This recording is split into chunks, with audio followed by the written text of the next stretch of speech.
हाँ जी, मेरे रशिया के चाहने वाले दोस्तों, क्या हाल है तुम्हारे। एक दो भाई जो है कमेंट कर रहे थे मुझे, उनका पर्सनल नंबर पे भी एसएमएस आए कि भैया आप रोज़ जो है वीडियो नहीं बनाते, मतलब बहुत टाइम बाद जो आते हो। तो भाई मेरा जो है बिज़नेस नहीं है ये, धंधा नहीं है मेरा ये, कि मैं धंधा चल रहा है मेरा कि मैं फ़ाइल वगैरह लगवा रहा हूँ या मैं एजेंट का काम कर रहा हूँ जिससे मुझे प्रॉफिट हो। तो मैं इसलिए रोज़ वीडियो नहीं बनाता। जब ज़्यादा डाटा कुछ मिल जाता है मुझे और थोड़ा मुझे मिल जाता है टाइम इसी काम करने का, तो मैं बना देता हूँ। जैसे कि अब नए नए जो केस हैं वो बताता हूँ मैं तुम्हें आपके, कि पंजाब से ना एक फ़ाइल लगी रशिया की और बच्चा हो गया डिपोर्ट 3.5 लाख में। बच्चा डिपोर्ट हो गया वहाँ से एयरपोर्ट से वापस। तो एजेंट ने बोला कि 1 लाख रुपए काट कर 2.5 लाख रुपए ले लो मेरे से आप अभी, वरना दोबारा फ़ाइल लगवा लो।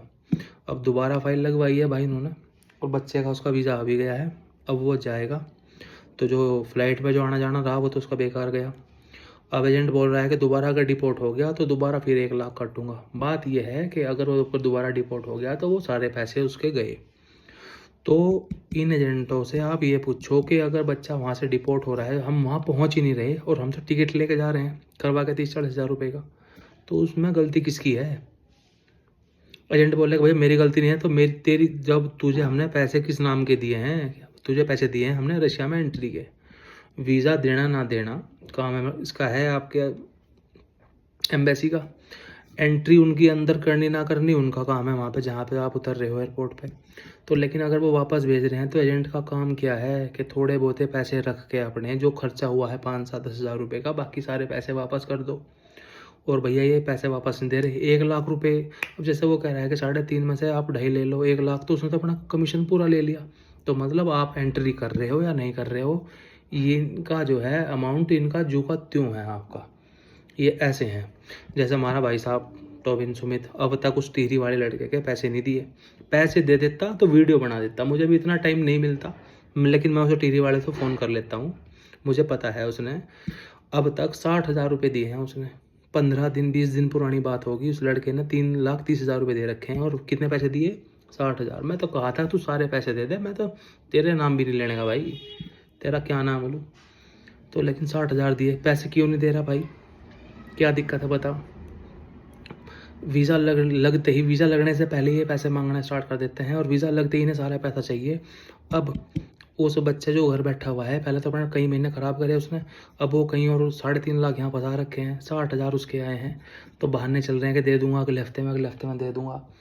तो यार इनका ना हाल बहुत ख़राब है। तो भाई जो भी भाई रशिया जा रहे हैं अपनी बात ठोक के करके लेके जाओ, बिल्कुल ठोक के।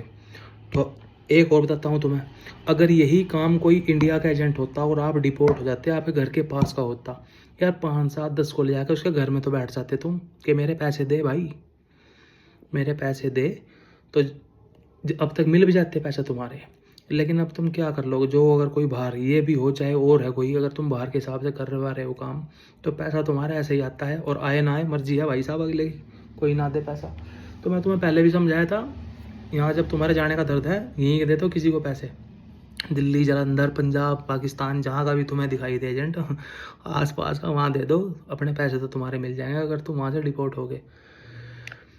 तो भैया जी सिस्टम इनका ऐसा है कि इनके हाथ में एक बार पैसा चला जाएगा, ये तुम्हें पैसे देने के नहीं भाई, बिल्कुल पैसा नहीं देने के। और देखो मैंने बहुत टाइम पहले एक वीडियो बनाई थी कि ये बहुत जल्दी करके जो है, अब ये बाहर का सिस्टम, अब इन्होंने जो है इसका जो कंट्री है रशिया से अलग हुई थी 1991 में, क्या नाम है इसका, जो उसके पास की कंट्री है, वहाँ के वीज़े की बात बता रहे हैं कि हम यहाँ पे लैंग्वेज कोर्स स्टार्ट कर रहे हैं, नाम याद नहीं आ रहा यार, चलो जो भी है। तो अब ये इस काम को वहाँ पे फैलाएंगे और वहाँ पे इससे ज़्यादा भुखमरी है।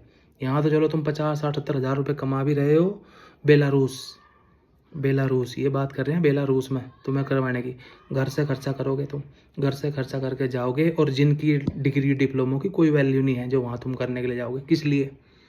जितने भी बच्चे यहाँ से जा रहे हैं सोचते हैं कि अगर हम अच्छी पढ़ाई भी कर लें, थोड़ा बहुत पैसा भी कमा लें, क्या 20,000 रुपये कमाने के लिए जा रहे हो बेलारूस में तुम। हालत तो देख लो उनकी, करेंसी तो देख लो, बेलारूस का ये आदमी रशिया में रह के कमाई कर रहा है, तो तुम बेलारूस में क्या घंटा कमाओगे भाई। तो तुम्हारी अकल पे ये पत्थर डाल रहे हैं और तुम्हें पता क्या लग रहा है कि तुम विदेश में जाके पढ़ोगे, विदेश में जाके पढ़ोगे जिसका काम मजबूत है वो। चलो भाई मेरे बाप पे बहुत पैसा है तो मैं बेलारूस में पढ़ाई करूँगा, मैं तो ऑस्ट्रेलिया में पढ़ाई करूँगा, मैं इंग्लैंड में पढ़ाई करूँगा, मैं जर्मनी में पढ़ाई करूँगा, मैं बेलारूस में पढ़ाई करूँगा। और जब बाप पे पैसा नहीं है तो वो बेलारूस जाकर करेगा क्या? जब वो आदमी अपना खाना खर्चा तक नहीं निकाल सकता बेलारूस में जाकर, तो करेगा क्या? तो इनके धंधों के चक्कर में ना हो भाई, तुम मूर्ख बन रहे हो। पता नहीं तुम भी क्या सोचते होगे यार, मैं टारगेट एक को कर रहा हूँ, मैं एक को टारगेट नहीं कर रहा। मैं जिसका देखो वो है मार्क 2.0, मैंने उसकी बुराई नहीं करी, मैं नहीं जानता। एक दो के जो केस मेरे शुभम भाई साहब ने 5 महीने हो गए 30,000 रुपये ले रखे हैं गुजरात के लड़के से, अब तक फाइल नहीं लगवा के दी, अब तक इन्विटेशन नहीं दिया उसका, 5 महीने हो गए। वो मुझे फ़ोन करे, मगर मुझे क्या पूछा भाई, शुभम को फ़ोन करके पूछ। तो वो टेंशन उनकी है कि भैया मैं क्या करूँ, मगर मुझे क्या, मैं क्या बता दूँ भाई। तो अब वो लगवा रहा है, बच्चे जा रहे हैं, लेकिन उसका नहीं लगवाया, मुझे क्या पता क्यों नहीं लगवाया, क्या सिस्टम है, किसकी नहीं है। तो भाई साहब इनके हालात बहुत ज़्यादा ख़राब हैं, ये तुम्हारे पैसों पे जी रहे हैं वहाँ, और इनके चक्करों में मत पड़ो। पता चला कि वहाँ तुम्हें बेलारूस भेज दें, तुम्हें यूक्रेन भेज देंगे, इनका मन करे तो वहाँ भी चलवा देंगे लैंग्वेज कोर्स। ये चक्कर में मत पड़ो, कंट्री पकड़ो तो अच्छी पकड़ो।